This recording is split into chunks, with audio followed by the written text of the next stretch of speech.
SThi-tec has been a name synonymous with GDR tuning and Nissan tuning in Auckland and all over New Zealand for the last 20 years. Started by Switchy and his wife Bianca. January 2016, the business was purchased by Ian and his father. From a business perspective, while Switchy was involved with his clients, he would really show at events and interact with public at car shows. And that's where I think where Ian comes into the business, his just passion and enthusiasm for the car scene in New Zealand, it's fantastic, and it's really brought a new lease of life to the business. End of 2015, I got a call from Ian, and he announced to me that he'd bought SThi-tec, and I thought, well, fantastic. And he says, well, I've got a proposition for you. I need a general manager. I realised I was going to take on a mammoth task to grow, and I could see the potential in the business. I said, yeah, let's do it, and took on the role as general manager in January 1.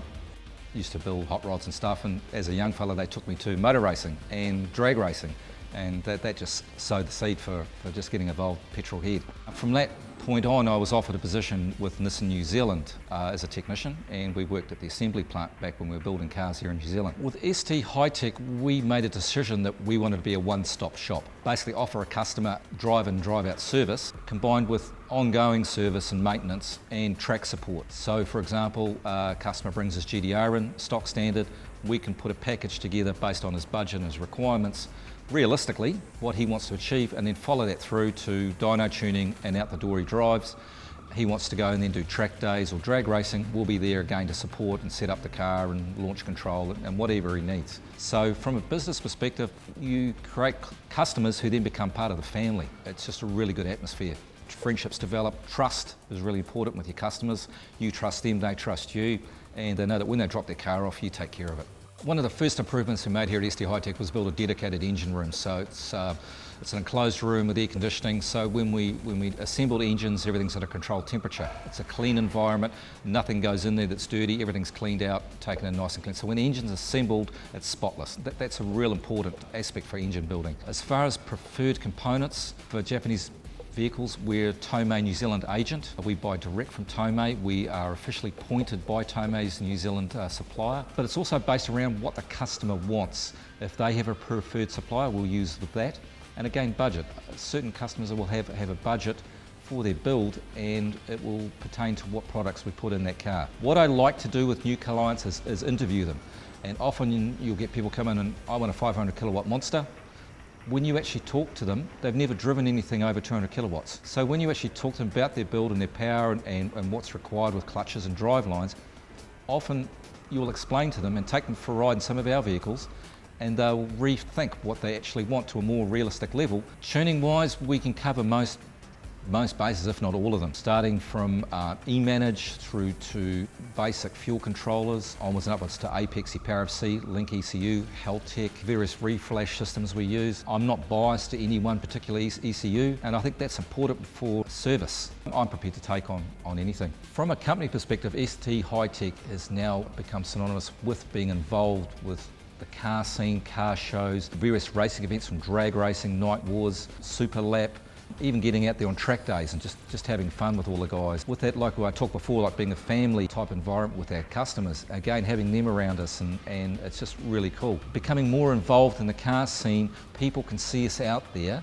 They know we're all car guys, we're all car nuts, we're there to help, do whatever we can. Giving back? Yeah, giving back.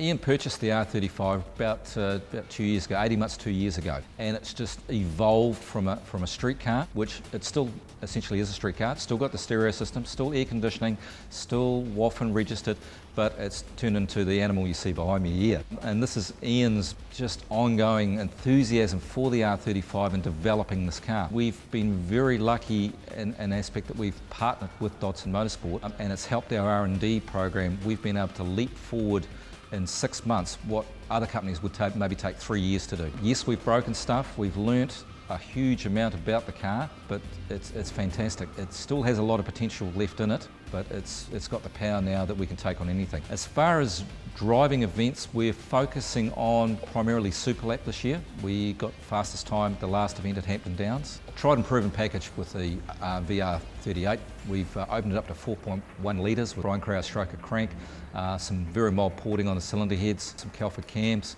We're running GTX 35R turbo kits that we've actually R&D'd and developed and having manufactured for us, which we'll be releasing as a product. From there, intercoolers, a fuel system, extra injectors, fuel pumps. We're running on E85, we're running a Motec engine management system, still through a standard Nissan casing, but with dial gears, 6-speed custom ratios, and that's still controlled by the Nissan ECU. Suspension-wise, we're running Blitz suspension, larger brakes in the front, race compound pads, but in essence it's a car pretty much anyone could build. We've added a half cage into it, a race seat, harness, and a few safety aspects now. With the speed we're producing and the power it's producing, you need that. You've got to be able to stop.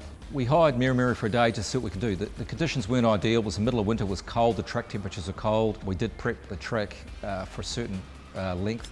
Even on the day we were setting up some launch control and testing, the best time we ran was a 10:05. It has a lot more in it. It's definitely a 9-second car.